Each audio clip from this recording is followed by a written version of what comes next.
దేవుడు నీకు నాకు మనకు అనుమతించినటువంటి ఆర్థిక మాంద్యమును బట్టి కించిత్తు కూడా బాధపడద్దు. ఈరోజు నీ దీనస్థితిని సమాజం చూస్తుంది, చూడని. ఈరోజు నీ లేమిని, నీ అవమానాన్ని, నీ కొరతని, నీ కొదువని, నీ దరిద్రతను సమాజం చూసి నవ్వుతుంది, నవ్వని, చూడని.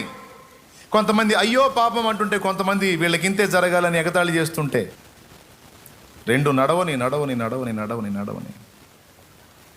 నువ్వైతే ఆయన వైపు చూడు. దేవునికి స్తోత్రం కలుగును గాక. నువ్వే వైపు చూస్తావు? నువ్వైతే ఆయన వైపు చూడు. ఈ సన్నివేశాలు జరగాలి, అంతే, జరగని. నవ్వేవాళ్ళు నవ్వాలా? నవ్వనియండి. కొంతమంది నవ్వుతున్నారని వీళ్ళు ఏడుస్తుంటారు, వాళ్ళు నన్ను ఎగతాళి చేస్తున్నారని వీళ్ళు ఏడుస్తుంటారు, వాళ్ళు నన్ను ఇట్లా కించపరుస్తున్నారని వీళ్ళు ఏడుస్తూ ఉంటారు. ఏడవద్దు, అస్సలు పట్టించుకోవద్దు, దాన్ని హృదయంలోకి తీసుకొని కృంగిపోవద్దు. వాళ్ళు నిన్ను చూసి నవ్వుతున్నారా లేదా, నవ్వారని ఎవరి ద్వారా అయినా నీకు తెలిసిందా? సంతోషించు. దేవునికి స్తోత్రం. రైట్, వెరీ గుడ్, నా దేవుడు కార్యం చేయబోతున్నాడు. ఎందుకు?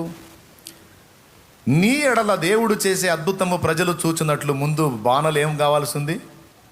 ఖాళీ కావాల్సి ఉంది. దేవునికి మహిమ. ఏం కావాలి ముందు? ఖాళీ.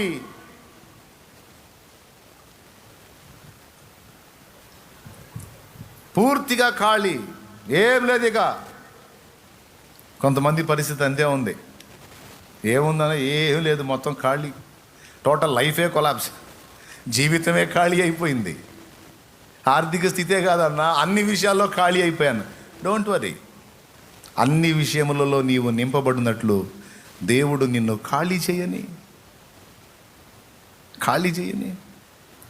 నీ ఆర్థిక స్థితే కాదండి, ఆర్థిక స్థితిని ఆశీర్వదించడానికి ఆర్థికంగా ఖాళీ అయిపోద్ది. అలాగే వ్యక్తిగతంగా నిన్ను ఆశీర్వదించి అనేకులకు దీవెనకరమైన పాత్రగా నిన్ను చేయడానికి దేవుడు నిన్ను కూడా ఖాళీ చేస్తాడు. వట్టి పాత్రగా అయిపోయేటట్టు అనుమతిస్తాడండి. నీ జ్ఞానం, నీ తెలివితేటలు, నీ పాండిత్యం, నీ పనితనం, టోటల్ అన్నీ ఏది ఉపయోగించినా బుస్సే. చివరికి అన్నీ, ఒకప్పుడు నీ తెలివితేటలు, నీ జ్ఞానం, నీ పాండిత్యం, నీ మేధస్సు అన్నిటిని చూసుకొని మనం కాస్త పర్లేదని కాలర్ ఎగరేసిన నీకు, నీ తెలివితేటలు చూసి నీకే సిగ్గొచ్చేటట్టు చేస్తాడు. చివరికి అన్ని విషయాలు విరిగిపోయేటట్టుగా దేవుడు అనుమతిస్తాడు నీ లైఫ్లో. ఇది నిజం. ఎందుకంటే నువ్వు దేవుని బిడ్డవి, ఆయన రెక్కల కిందికి వచ్చావు, ఆయన చేత ఏర్పరచబడ్డావు, ఆయన ద్వారా విమోచించబడ్డావు. నీ మీద బోల్డ్ అంత ప్లాన్ ఉంది, ప్రణాళిక ఉంది, బోల్డ్ అంత ఉద్దేశాలు ఉన్నాయి నీ విషయంలో. కన్ఫర్మ్. మరి అవన్నీ నెరవేరాలంటే నీ శక్తితో కాదు, ఆయన శక్తితో కావాలి. నీ శక్తి ఖాళీ కాకుండా ఆయన శక్తితో నువ్వు నింపబడలేవు. మోషేని చూడండి, ఐగుప్తీయుల సకల విద్యలను అభ్యసించాడంట. ఐగుప్తీయుల సకల విద్యలను అభ్యసించి మాట్లాడుట యందు నేర్పరితనం కలిగి ఉన్నాడట. అన్నిట్లో పనోడు. 40 ఏళ్ళు. అప్పట్లో 40 ఏళ్ళు అంటే పూర్తి యంగ్స్టర్ అన్నమాట. మనిషి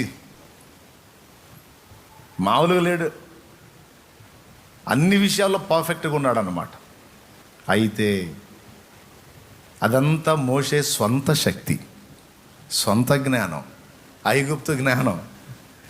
మోషే నింపుకున్నది ఏ జ్ఞానం అండి? ఫస్ట్ ఐగుప్తు జ్ఞానం. ఐగుప్తు దేంతో పోల్చబడింది? లోకంతో పోల్చబడింది. మనలో నిండి ఉన్న లోక జ్ఞానం రాతి బాణలు ఖాళీ అయినట్టు ఖాళీ అయిపోవాలి. అర్థమైందా? అది ఖాళీ అయితేనే మనలో దైవ జ్ఞానం నింపబడేది, పైనుండి వచ్చే జ్ఞానం నింపబడేది. ఎప్పుడు? మనలో ఉన్న ఐగుప్తు జ్ఞానం ఖాళీ అయిపోయినప్పుడు. చూడండి, మోషే 40 ఏళ్ల ప్రాయంలో ఉన్నప్పుడు ఐగుప్తీయుల సకల విద్యల యందు ప్రావీణ్యత కలిగిన వాడై మాట్లాడుట యందు మంచి నేర్పరట.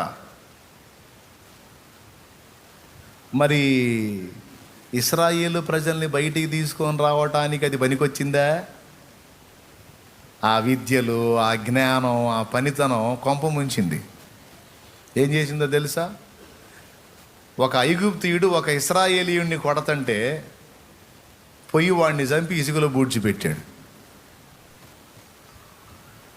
అంటే ఏ పంథాన్ని ఎంచుకున్నాడు? ఒక్కొక్కరిని చంపడానికి ఎంచుకున్నాడు.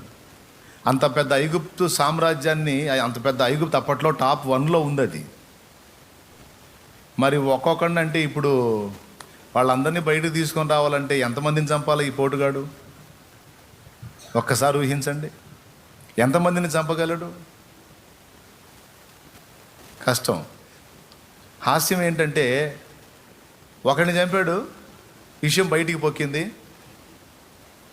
ఇక మోషేని చంపడానికి వాళ్ళు రెడీ అయ్యారు. సో ఇది మోషే జ్ఞానం, ఐగుప్తులో సంపాదించిన మోషే జ్ఞానం అది. మరి ఆ జ్ఞానం ఎట్ట పనికి వచ్చిందండి?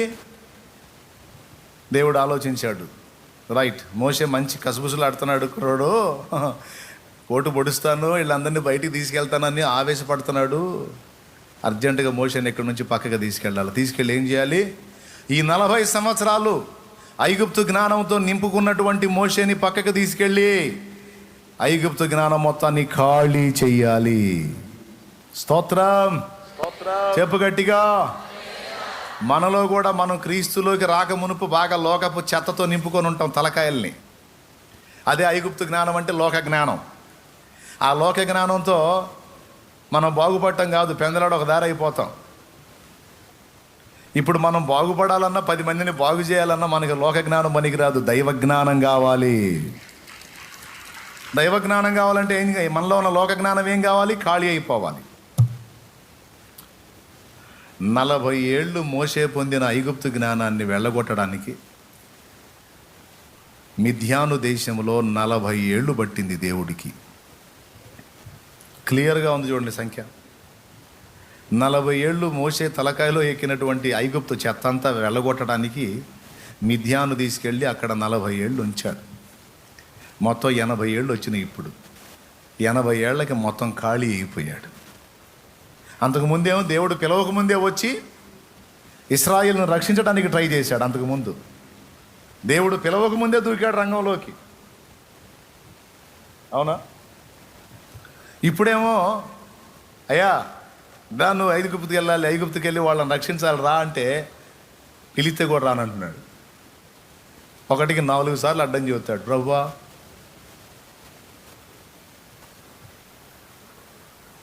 నేను పనికిరాను తండ్రి అంటాడు. నాకు కూడా తెలుసా సంగతి, నేను నా శక్తిని ఇస్తలేదా అంటాడు. ప్రభువా నేను నోటి మాంద్యం గలవాడిని తండ్రి, నరుడికి నోరిచ్చింది ఎవరు? నేనే. నీకెందుకు? నీ అన్న ఆయన అహరోను లేడా? అహరోని నీకు తోడుగా ఇస్తాను, నీకు మాట్లాడాల్సింది ఆయన చెప్పు. ఆయన చెబుతాడు రా అంటాడు. నన్ను దేవుడు పంపాడంటే ఆ దేవుడు ఎవరని అడుగుతారు, ప్రభువా నీ పేరేంది? నా పేరా? ఉన్నవాడు అనువాడు, ఉన్నవాడు అనువాడనే ఉన్నానని చెప్పు. ఇదంతా ఎందుకు ప్రభువా? నువ్వు పంపదలిచిన వాడే పంపు. ఓయ్ నేను పిచ్చి పిచ్చిగుందా? ఎన్నిసార్లు అడ్డు చెబుతావు, నడో అని కోపగించుకుంటే అప్పుడు గదిలాడు. ఒకప్పుడు పిలవకుండానే వచ్చి యుద్ధానికి దిగిన మోషే ఇప్పుడు పిలిచినా కూడా నా వల్ల కాదంటున్నాడంటే ఎలా తయారైపోయాడు చూడండి. ఖాళీ ఖాళీ. నువ్వే కావాలి యేసుకు, నువ్వే కావాలి, నిన్ను రక్షించగోరిన తండ్రికి నీ హృదయం ఇవ్వాలి, నిన్ను హెచ్చించగోరిన రాజుకి నీ హృదయం ఇవ్వాలి. నువ్వు ఉన్న రీతిగానే వట్టి పాత్రగానే, నువ్వు ఉన్న రీతిగానే వట్టి పాత్రగానే నువ్వే కావాలి యేసుకు, నువ్వే కావాలి, నిన్ను హెచ్చించగోరిన రాజుకి నీ హృదయం ఇవ్వాలి, నిన్ను రక్షించగోరిన తండ్రికి. ఎట్లా? నువ్వు ఉన్న రీతిగానే వట్టి పాత్రగానే. వట్టి పాత్ర అంటే ఏంటి? వట్టి పాత్ర అంటే ఖాళీ పాత్ర. దేవుని మహిమాయుతమైన కార్యం నీ ఎడల, నా ఎడల, మన ఎడల జరగాలంటే ముందు మనల్ని ఖాళీ చేసుకుంటాడు దేవుడు. ఎందుకంటే మనం లోకపు చెత్తతో నింపుకొని ఉంటే అందులో దేవుడు తన మహిమను నింపలేడు. అదంతా ఖాళీ చేయాలి. అందుకే మన తెలివితేటలు ఎంత తెలివితేటలో, మనం ఎంత సోదోళ్ళమో, మనం ఎంత మందారాలమో. అర్థమైందా? జప అంటే మందారం. మనమంత జపాలమో మనకు అర్థమయ్యేటట్టు చేస్తాడు ఆయన. అర్థమయ్యేటట్టు చేస్తాడండి. మన చేత అనిపిస్తాడు, ప్రభువా ఏదో అనుకున్నాను కానీ ఏం లేదేడా అని మన నోటితో మనమే అనేటట్టు చేస్తాడు. ఆ తర్వాత నింపుతాడు ఆయన తన మహిమతో. ఎందుకు అంటే నంబర్ 1 దేవునికి మహిమ రావాలి. నంబర్ 2 నీ ఎడల దేవుడు జరిగించిన కార్యాన్ని చూసి అనేకులు విశ్వసించాలి. ఈ 2 కార్యాలు జరగాలంటే దేవుడు నిన్ను నన్ను మనల్ని ముందు ఖాళీ చేయాలి. ఎంత ఖాళీ అయిపోతామో అంత నింపుకుంటాడు ఆయన మహిమని. అంతే. అవునండి. ఆయిల్ అన్నిటిలోకి ఖరీదు గల ఆయిల్ ఏది? ఆయిల్స్ అన్నిటిలోకి ఖరీదు గల ఆయిల్ అండి ఆలివ్ ఆయిలా? ఖరీదు గల ఆయిల్. ఖరీదు ఎక్కువేనా? సరే, ఆలివ్ ఆయిలే అనుకుందామండి. దీని నిండా ఈ నీళ్లుండి కొంచెం ఖాళీ ఉండి ఇందులో ఆలివ్ ఆయిల్ పోస్తే ఇందులో ఈ కొంచెం భాగమేగా అది పట్టేది. ఇదే ఇంకా నీళ్ళు పోయి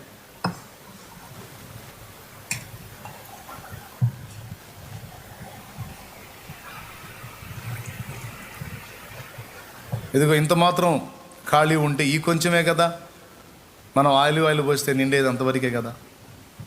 అంతేనా? ఇంకేమన్నా ఎక్కువ ఉంటుందా? పట్టిద్దా? ఇది మొత్తం ఆలివ్ ఆయిల్తో నింపాలంటే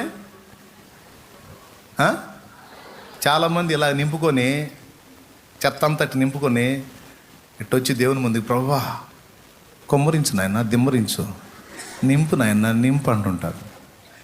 స్తోత్రం. ఆయన అంటాడు, ఆడ ఖాళీ ఏదిరా, ఆడ ఖాళీ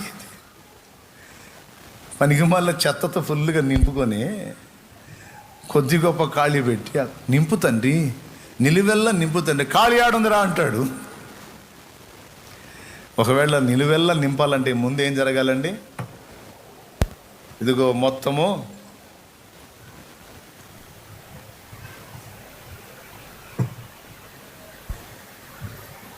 ఖాళీ చేయబడాలి.